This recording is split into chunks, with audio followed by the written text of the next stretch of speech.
Hello, जय हिंद, नमस्कार दोस्तों। आप सभी का स्वागत है आपके अपने YouTube channel online GK free classes में।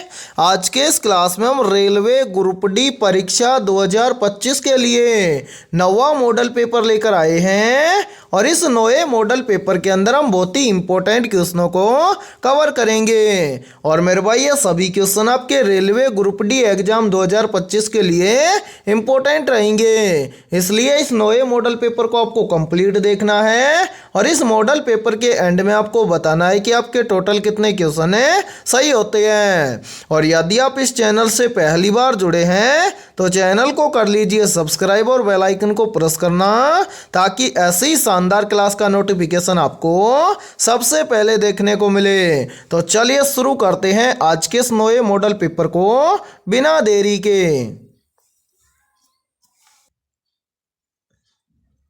पहला प्रश्न है आप सभी के सामने, भारत में सबसे लंबा समुद्र तट किस राज्य में है?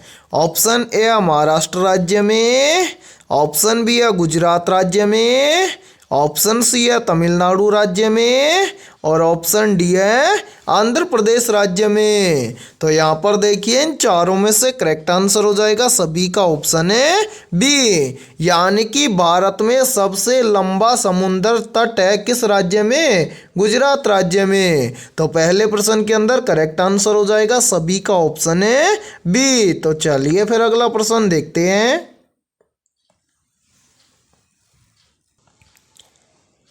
दूसरा प्रश्न है आप सभी के सामने, भारत का सबसे पुराना उच्च न्यायालय कौन सा है? वेरी वेरी इंपॉर्टेंट प्रश्न है ये, तो जल्दी से बताइए इन चारों में से करेक्ट आंसर है क्या होगा। आपसे पूछा गया है कि भारत का सबसे पुराना उच्च न्यायालय कौन सा है, तो यहाँ पर देखिए इन चारों में से करेक्ट आंसर हो जाएगा सभी का ऑप्शन है बी, यानी कि भारत का सबसे पुराना उच्च न्यायालय है कोलकाता उच्च न्यायालय। तो दूसरे प्रश्न के अंदर करेक्ट आंसर हो जाएगा सभी का ऑप्शन है बी। तो चलिए फिर अगला प्रश्न देखते हैं।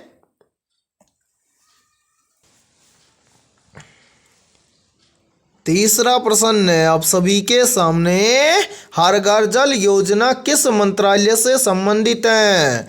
ऑप्शन ए है ग्रामीण विकास मंत्रालय से, ऑप्शन बी है जल शक्ति मंत्रालय से, ऑप्शन सी है स्वास्थ्य मंत्रालय से और ऑप्शन डी है पर्यावरण मंत्रालय से। तो यहाँ पर देखिए इन चारों में से करेक्ट आंसर हो जाएगा सभी का ऑप्शन है बी, यानी कि हर घर जल योजना जल शक्ति मंत्रालय से संबंधित है। तो तीसरे प्रश्न के अंदर करेक्ट आंसर हो जाएगा सभी का ऑप्शन है बी। तो चलिए फिर अगला प्रश्न देखते हैं। चौथा प्रश्न है आप सभी के सामने, निम्न में से यूएनओ का मुख्यालय कहाँ स्थित है? ऑप्शन ए है जिनेवा में, ऑप्शन बी है वॉशिंगटन डीसी में, ऑप्शन सी है न्यूयॉर्क में और ऑप्शन डी है पेरिस में। तो मेरे भाई जल्दी से बताइए इन चारों में से करेक्ट आंसर है क्या होगा। और मेरे भाई मोस्ट इंपॉर्टेंट प्रश्न है ये, चाहे तो आप इस प्रश्न का स्क्रीनशॉट भी ले सकते हैं। तो यहाँ पर देखिए इन चारों में से करेक्ट आंसर हो जाएगा सभी का ऑप्शन है सी, यानी कि यूएनओ का मुख्यालय स्थित है न्यूयॉर्क में। तो चौथे प्रश्न के अंदर करेक्ट आंसर हो जाएगा सभी का ऑप्शन है सी। और इसी के साथ में देखिए यदि ये क्लास आपको पसंद आ रही है तो जल्दी से एक बार इस क्लास को लाइक कर दीजिए, और यदि आप इस चैनल से पहली बार जुड़े हैं तो चैनल को कर लीजिए सब्सक्राइब और बेल आइकन को प्रेस करना, ताकि ऐसी शानदार क्लास का नोटिफिकेशन आपको सबसे पहले देखने को मिले। और यदि आप पहली बार के अंदर रेलवे ग्रुप डी एग्जाम 2025 को क्रैक करना चाहते हैं तो हमने आपके रेलवे ग्रुप डी एग्जाम 2025 के लिए GK, GS, mathematics, science, current affairs और रीजनिंग के लगभग 21,000 प्लस मोस्ट इंपोर्टेंट क्वेश्चनों का पीडीएफ सेट तैयार किया है। यदि आप ये 21,000 प्लस मोस्ट इंपोर्टेंट क्वेश्चनों का पीडीएफ सेट लेना चाहते हैं तो आप हमारे इस व्हाट्सएप नंबर पर कांटेक्ट करके ले सकते हैं। और मेरे भाई इस पीडीएफ सेट की प्राइस हमने रखी है मात्र और मात्र 51 रुपये, यानी कि 51 रुपये की फीस के अंदर आपको रेलवे ग्रुप डी एग्जाम 2025 के लिए ऑल सब्जेक्ट के ऊपर टॉपिक वाइज लगभग 21,000 प्लस मोस्ट इंपोर्टेंट क्वेश्चनों का पीडीएफ सेट दिया जाएगा। और मेरे भाई मैं आप सभी को ये गारंटी देता हूं, यदि आप इन 21,000 प्लस क्वेश्चनों को एग्जाम से पहले तैयार कर लेते हो तो आप पहली बार के अंदर रेलवे ग्रुप डी एग्जाम 2025 को क्रैक कर जाओगे। तो जल्दी से जाइए और इस व्हाट्सएप नंबर पर आप कांटेक्ट करके इस पीडीएफ सेट को ले लीजिए और एग्जाम से पहले अपनी तैयारी को मजबूत बना लीजिए। ठीक है, तो चलिए फिर अगला प्रश्न देखते हैं।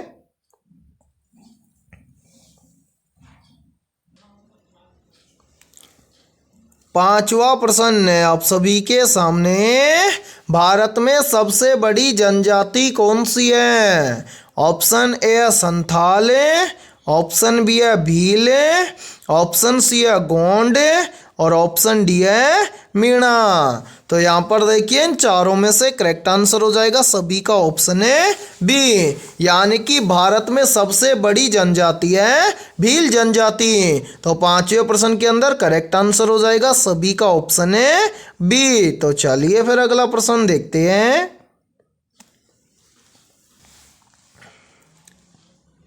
छठा प्रश्न है आप सभी के सामने, सबसे अधिक ऊष्मा किस धातु का अच्छा चालक है? ऑप्शन ए है तांबा का, ऑप्शन बी है चांदी का, ऑप्शन सी है लोहा का और ऑप्शन डी है एल्यूमिनियम का। तो यहाँ पर देखिए इन चारों में से करेक्ट आंसर हो जाएगा सभी का ऑप्शन है बी, यानी कि सबसे अधिक ऊष्मा चांदी धातु का अच्छा चालक है। तो छठे प्रश्न के अंदर करेक्ट आंसर हो जाएगा सभी का ऑप्शन है बी। तो चलिए फिर अगला प्रश्न देखते हैं।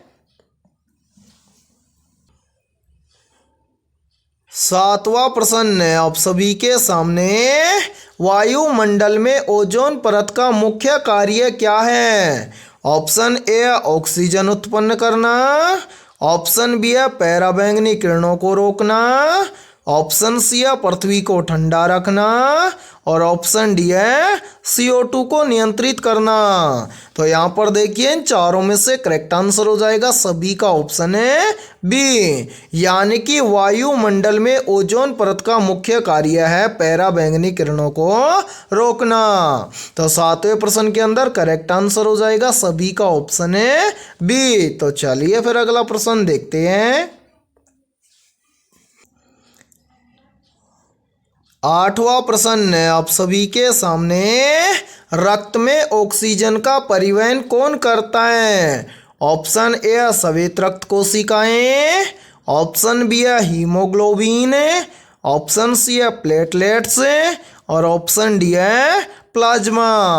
तो यहाँ पर देखिए इन चारों में से करेक्ट आंसर हो जाएगा सभी का ऑप्शन है बी, यानी कि रक्त में ऑक्सीजन का परिवहन करता है हीमोग्लोबिन। तो आठवें प्रश्न के अंदर करेक्ट आंसर हो जाएगा सभी का ऑप्शन है बी। तो चलिए फिर अगला प्रश्न देखते हैं।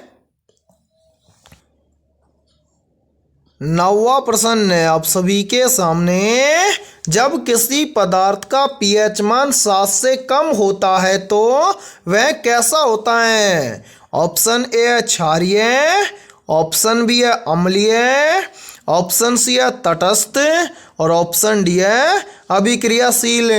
तो जल्दी से बताइए इन चारों में से करेक्ट आंसर क्या होगा? आपसे पूछा गया है कि जब किसी पदार्थ का पीएच मान 7 से कम होता है तो वह कैसा होता है? तो मेरे भाई यहाँ पर देखिए इन चारों में से करेक्ट आंसर हो जाएगा सभी का ऑप्शन है बी, यानी कि जब किसी पदार्थ का पीएच मान 7 से कम होता है तो वह अम्लीय होता है। तो 9वें प्रश्न के अंदर करेक्ट आंसर हो जाएगा सभी का ऑप्शन है बी। और मेरे भाई यहाँ पर देखिए यहीं से क्वेश्चन और बनता है और काफ़ी बार एग्जाम के अंदर पूछा भी जाता है। पूछा जाता है कि जब किसी पदार्थ का पीएच मान 7 से अधिक होता है तो वह कैसा होता है। तो मेरे भाई याद रखना, जब किसी पदार्थ का पीएच मान 7 से अधिक होता है तो वह पदार्थ होता है क्षारीय।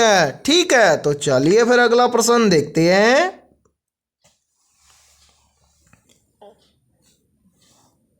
10वां प्रश्न है आप सभी के सामने। भारतीय रिजर्व बैंक का राष्ट्रीयकरण कब हुआ था। ऑप्शन ए 1947 में, ऑप्शन बी 1949 में, ऑप्शन सी 1951 में और ऑप्शन डी है 1955 में। तो जल्दी से बताइए इन चारों में से करेक्ट आंसर क्या होगा। आपसे पूछा गया है कि भारतीय रिजर्व बैंक का राष्ट्रीयकरण कब हुआ था। तो यहाँ पर देखिए इन चारों में से करेक्ट आंसर हो जाएगा सभी का ऑप्शन है बी, यानी कि भारतीय रिजर्व बैंक का राष्ट्रीयकरण हुआ था वर्ष 1949 में। तो 10वें प्रश्न के अंदर करेक्ट आंसर हो जाएगा सभी का ऑप्शन है बी। और मेरे भाई इस क्लास के अंदर आपको एंड तक बने रहना है, क्योंकि इस क्लास के अंदर बहुत ही इंपॉर्टेंट क्वेश्चन होने वाले हैं और ये सभी क्वेश्चन आपके रेलवे ग्रुप डी एग्जाम 2025 के लिए इंपॉर्टेंट रहेंगे। और आपके जितने भी दोस्त हैं रेलवे ग्रुप डी एग्जाम 2025 की तैयारी कर रहे हैं तो उनके पास भी इस क्लास को ज़्यादा से ज़्यादा शेयर करें। और यदि आप इस क्लास का फ्री पीडीएफ सेट लेना चाहते हैं तो आप हमारे व्हाट्सएप नंबर पर कांटेक्ट करके ले सकते हैं। ठीक है, तो चलिए फिर अगला प्रश्न देखते हैं।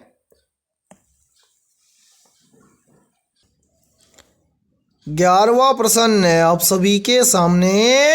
निम्नलिखित में से कौन सी योजना गड़बड़ी की योजना के नाम से जानी जाती है। तो यहाँ पर देखिए इन चारों में से करेक्ट आंसर हो जाएगा सभी का ऑप्शन है बी, यानी कि इन सभी में से जो तृतीय पंचवर्षीय योजना है ये गड़बड़ी की योजना के नाम से जानी जाती है। तो 11वें प्रश्न के अंदर करेक्ट आंसर हो जाएगा सभी का ऑप्शन है बी। तो चलिए फिर अगला प्रश्न देखते हैं। 12वां प्रश्न है आप सभी के सामने। निम्न में से ऑपरेशन पोलो का संबंध किससे था। मोस्ट इंपोर्टेंट प्रश्न है ये। तो यहाँ पर देखिए इन चारों में से करेक्ट आंसर हो जाएगा सभी का ऑप्शन है बी, यानी कि ऑपरेशन पोलो का संबंध था किससे, हैदराबाद रियासत का भारतीय संघ में विलय से। तो 12वें प्रश्न के अंदर करेक्ट आंसर हो जाएगा सभी का ऑप्शन है बी। तो चलिए फिर अगला प्रश्न देखते हैं। 13वां प्रश्न है आप सभी के सामने। निम्न में से जाइलेम का मुख्य कार्य क्या है। या फिर देखिए इसी प्रश्न को एग्जाम के अंदर घुमाकर ऐसे भी पूछ लिया जाता है कि पौधों में जाइलेम ऊतक का मुख्य कार्य क्या होता है। तो यहाँ पर देखिए इन चारों में से करेक्ट आंसर हो जाएगा सभी का ऑप्शन है ए, यानी कि जाइलेम का मुख्य कार्य होता है पौधों में जल का परिवहन करना। तो 13वें प्रश्न के अंदर करेक्ट आंसर हो जाएगा सभी का ऑप्शन है ए। तो चलिए फिर अगला प्रश्न देखते हैं। 14वां प्रश्न है आप सभी के सामने। यदि किसी परमाणु में न्यूट्रॉन की संख्या बदल जाती है तो वह क्या बन जाता है। ऑप्शन ए है नया तत्व, ऑप्शन बी है समस्थानिक, ऑप्शन सी है आयन और ऑप्शन डी है रेडियोधर्मी तत्व। तो यहाँ पर देखिए इन चारों में से करेक्ट आंसर हो जाएगा सभी का ऑप्शन है बी, यानी कि यदि किसी परमाणु में न्यूट्रॉन की संख्या बदल जाती है तो वह बन जाता है समस्थानिक। तो 14वें प्रश्न के अंदर करेक्ट आंसर हो जाएगा सभी का ऑप्शन है बी। तो चलिए फिर अगला प्रश्न देखते हैं। 15वां प्रश्न है आप सभी के सामने। पेस मेकर शरीर के किस अंग से संबंधित होता है। ऑप्शन ए है मस्तिष्क से, ऑप्शन बी है हृदय से, ऑप्शन सी है गुर्दा से और ऑप्शन डी है यकृत से। तो यहाँ पर देखिए इन चारों में से करेक्ट आंसर हो जाएगा सभी का ऑप्शन है बी, यानी कि पेस मेकर शरीर के हृदय अंग से संबंधित होता है। तो 15वें प्रश्न के अंदर करेक्ट आंसर हो जाएगा सभी का ऑप्शन है बी। और मेरे भाई मोस्ट इंपोर्टेंट प्रश्न है ये, चाहे तो आप इस प्रश्न को अपनी नोटबुक के अंदर नोट भी कर सकते हैं। ठीक है, तो चलिए फिर अगला प्रश्न देखते हैं। 16वां प्रश्न है आप सभी के सामने, किसी कांच के टुकड़े में रंग क्यों दिखाई देते हैं जब उस पर सफेद प्रकाश पड़ता है? ऑप्शन ए अपवर्तन के कारण है, ऑप्शन बी है परावर्तन के कारण है, ऑप्शन सी है विवर्तन के कारण है और ऑप्शन डी है परकिरणन के कारण है। तो यहाँ पर देखिए इन चारों में से करेक्ट आंसर हो जाएगा सभी का ऑप्शन है सी, यानी कि किसी कांच के टुकड़े में रंग क्यों दिखाई देते हैं जब उस पर सफेद प्रकाश पड़ता है। तो मेरे भाई विवर्तन के कारण कांच के टुकड़े में रंग दिखाई देते हैं जब उस पर सफेद प्रकाश पड़ता है। तो 16वें प्रश्न के अंदर करेक्ट आंसर हो जाएगा सभी का ऑप्शन है सी। तो चलिए फिर अगला प्रश्न देखते हैं। 17वां प्रश्न है आप सभी के सामने, यदि कोई वस्तु पृथ्वी के केंद्र पर रखी जाए तो उसका भार क्या होगा? तो यहाँ पर देखिए इन चारों में से करेक्ट आंसर हो जाएगा सभी का ऑप्शन है ए, यानी कि यदि कोई वस्तु पृथ्वी के केंद्र पर रखी जाए तो उस वस्तु का भार होगा 0। तो 17वें प्रश्न के अंदर करेक्ट आंसर हो जाएगा सभी का ऑप्शन है ए। और मेरे भाई यहाँ पर देखिए इसी के साथ में आप सभी के लिए बहुत ही इंपॉर्टेंट सूचना है, यदि आप पहली बार के अंदर ग्रुप डी एग्जाम 2025 को क्रैक करना चाहते हैं तो हमने आपके रेलवे ग्रुप डी एग्जाम 2025 के लिए ऑल सब्जेक्ट के ऊपर टॉपिक वाइज लगभग 21,000 प्लस मोस्ट इंपोर्टेंट क्वेश्चनों का पीडीएफ सेट तैयार किया है। यदि आप ये ऑल सब्जेक्ट के ऊपर topic wise 21,000 plus most important क्वेश्चनों का पीडीएफ सेट लेना चाहते हैं तो आप हमारे इस व्हाट्सएप नंबर पर कांटेक्ट करके ले सकते हैं। व्हाट्सएप नंबर है 7374826893। ये हमारा व्हाट्सएप नंबर है। इस व्हाट्सएप नंबर पर आप कांटेक्ट करके इस पीडीएफ सेट को ले सकते हैं। और मेरे भाई इस पीडीएफ सेट की प्राइस हमने रखी है मात्र और मात्र 51 रुपये, यानी कि 51 रुपये की फीस के अंदर आपको ऑल सब्जेक्ट के ऊपर टॉपिक वाइज लगभग 21,000 प्लस मोस्ट इंपोर्टेंट क्वेश्चनों का पीडीएफ सेट दिया जाएगा। और मेरे भाई मैं आप सभी को ये गारंटी देता हूँ, यदि आप एग्जाम से पहले इन 21,000 प्लस क्वेश्चनों को अच्छे से तैयार कर लेते हो तो आप पहली बार के अंदर रेलवे ग्रुप डी एग्जाम 2025 को क्रैक कर जाओगे। तो जल्दी से जाइए और इस व्हाट्सएप नंबर पर आप कांटेक्ट करके इस पीडीएफ सेट को ले लीजिए और एग्जाम से पहले अपनी तैयारी को मजबूत बना लीजिए। ठीक है, तो चलिए फिर अगला प्रश्न देखते हैं।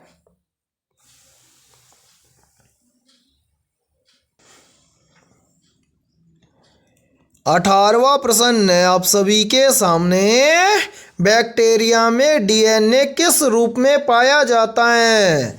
तो यहाँ पर देखिए इन चारों में से करेक्ट आंसर हो जाएगा सभी का ऑप्शन है बी, यानी कि बैक्टीरिया में डीएनए पाया जाता है प्लाज्मिड के रूप में। तो 18वें प्रश्न के अंदर करेक्ट आंसर हो जाएगा सभी का ऑप्शन है बी। तो चलिए फिर अगला प्रश्न देखते हैं।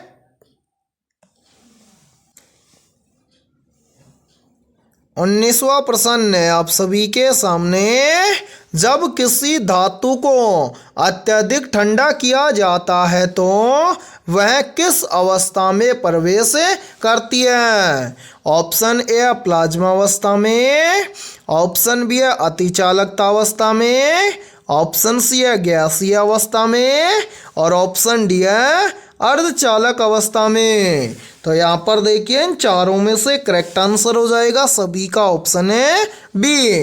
यानी कि जब किसी वस्तु को अत्यधिक ठंडा किया जाता है तो वह वस्तु अति चालकता अवस्था में प्रवेश करती है। तो 19वें प्रश्न के अंदर करेक्ट आंसर हो जाएगा सभी का ऑप्शन है बी। तो चलिए फिर अगला प्रश्न देखते हैं। 20वां प्रश्न है आप सभी के सामने, कैंसर के इलाज में प्रयुक्त होने वाली किरणें कौन सी हैं?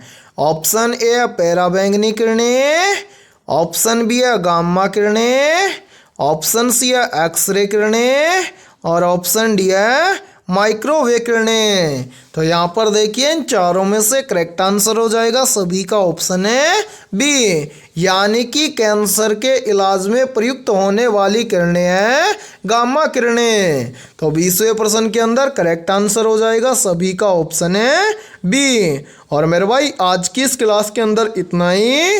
यदि ये क्लास आपको पसंद आई है तो जल्दी से एक बार इस क्लास को लाइक कर दीजिए और यदि आप इस चैनल से पहली बार जुड़े हैं तो चैनल को कर लीजिए सब्सक्राइब और बेल आइकन को प्रेस करना ताकि ऐसी शानदार क्लास का नोटिफिकेशन आपको सबसे पहले देखने को मिले। और आज की इस क्लास के अंदर हमने 20 बहुत ही इंपॉर्टेंट क्वेश्चन करवाए हैं। तो इन 20 में से आपके कितने क्वेश्चन सही हुए हैं सभी को कमेंट सेक्शन के अंदर कमेंट करके बताना है। और जिन भी अभ्यर्थियों के इन 20 में से लगभग 17+ क्वेश्चन सही हुए हैं तो समझना उनकी तैयारी बेहतर है। तो फिर मिलते हैं ऐसे बेहतरीन क्वेश्चनों के साथ शाम को 6 बजे।